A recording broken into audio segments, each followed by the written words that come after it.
சென்னைக்கு போயிருந்தோம். சென்னைக்கு உள்ளே பார்த்தீங்கன்னா, அடையார் ரிவர் அது பார்த்தீங்கன்னா, எவ்வளவு தண்ணி இருக்கு பாருங்க. இந்த தண்ணி வந்து பார்த்தீங்கன்னா, இது எங்கேருந்து வருது அப்படின்னு சொல்லி பார்க்க போனா, மேற்கு சென்னை. அதாவது செம்பரம்பாக்கத்திற்கு மேற்க எங்க எங்க இருக்கோ அந்த ஏரியாவுல உள்ள தண்ணி எல்லாமே செம்பரம்பாக்கத்துக்கு வந்துரும்.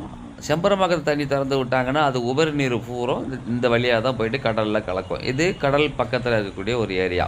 அது மட்டும் இல்லங்க, செம்பரம்பாக்கத்துக்கு மேற்கே, தெற்கேயா இருக்கக்கூடிய ஏரியாவுல இருக்கக்கூடிய எல்லா தண்ணியுமே இந்த எம்ஜிஆர் ராமச்சந்திரன் அந்த ராமாபுரம் வழியா, எ எம்ஜிஆர் நகர் வழியா, இது அடையார்ல அந்த கடற்கரையில போயிட்டு இது கலக்குது. இங்க பார்த்தீங்கன்னா, ரொம்ப அழகா செம்ம தண்ணி போகுது. ரொம்ப தண்ணி போகுதுங்க. நெறையா தண்ணி போகுது இந்த இடத்துல. இவ்வளோ தண்ணி இதில கடல்ல போய் வேஸ்ட்டா நம்ம கலந்துக்கிட்டு இருக்கோம். இந்த தண்ணியெல்லாம் சேஃபா அ செம்பரம்பாக்கம் ஏரியில ஸ்டாக் பண்ணி வச்சுட்டு, நம்ம சம்மர் டைம்ல அத யூஸ் பண்ணிக்கலாம். அத ஃபில்டர் பண்ணி. அது ஒரு தனி ப்ராசஸ் இருக்கு. அந்த ப்ராசஸ் மூலமா தண்ணிய பயன்படுத்த முடியும். ஆனா, தண்ணி வேஸ்ட்டா போயிட்டு கடல்ல போய் கலக்குது. குரோம்பேட்டையில பார்த்தீங்கன்னா, மிகப்பெரிய ஒரு ஏரி இருந்தது. அது சரவணா ஸ்டோருக்கு கிழக்கு பக்கமா வரும். அ அந்த ஏரிய பார்த்தீங்கன்னா, குப்பைய போட்டு மூடிட்டாங்க. அந்த ஏரியெல்லாம் நெறையா ஃப்ளாட் போட்டு, நெறையா நாஸ்தி பண்ணிட்டாங்க.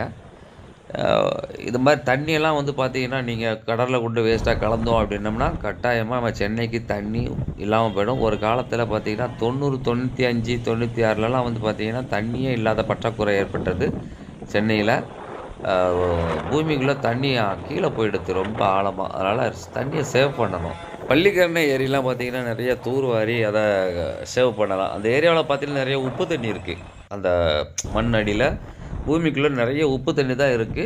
அந்த மாரி ஏரியாவுல தண்ணிய சேவ் பண்ணி வச்சிருந்தோம்னா, கட்டாயமா அந்த ஏரியாக்களுக்கு ஒரு நல்ல ஒரு ஃப்ரெஷ் வாட்டர் கிடைக்கும். இயர்லி ஒரு டைம் இந்த மாரி மழை பெய்யுது. அந்த தண்ணிய நம்ம சேவ் பண்ணி, நாம சென்னை குடிநீரா பயன்படுத்திக்கலாம்.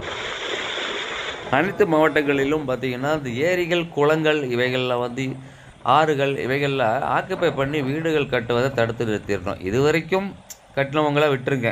அவங்களலாம் அகற்ற வேண்டாம். அவங்க இருக்கிறத ஒரு நல்வழிப்படுத்தி அவங்களுக்கு ஏதாவது நல்வழி வாய்ப்பா அவங்களுக்கு ஏதாவது ஏற்படுத்தி குடுக்கிறதா இருந்தா நீ குடுக்கலாம். தப்பில்ல.